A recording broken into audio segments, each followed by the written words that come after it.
We beginnen met het bericht dat er een moordverdachte wordt vrijgesproken. Dat is gisteren gebeurd door de rechter en het gaat om de zaak waarbij Giardino Hasset, alias Coco Man, vorig jaar op 4 april in Maripompoen is om het leven gebracht.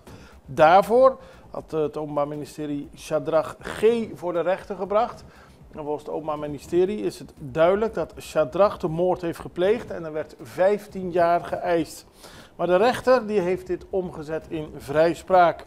Volgens Shadrach zelf ontstond er een confrontatie op 4 april tussen hem en Giardino Hasset. Tijdens de worsteling ging een vuurwapen af en werd het slachtoffer dodelijk getroffen. Maar volgens Shadrach was hij niet degene die het dodelijke schot loste.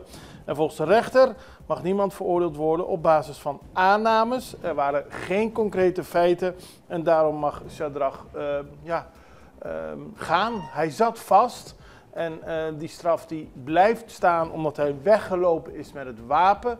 Daarvoor heeft hij 12 maanden vastgezeten. Maar voor de rest wordt hij niet meer vervolgd voor de moord. Tenminste, de rechter heeft hem nu vrijgesproken. Het Openbaar Ministerie is in hoger beroep gegaan.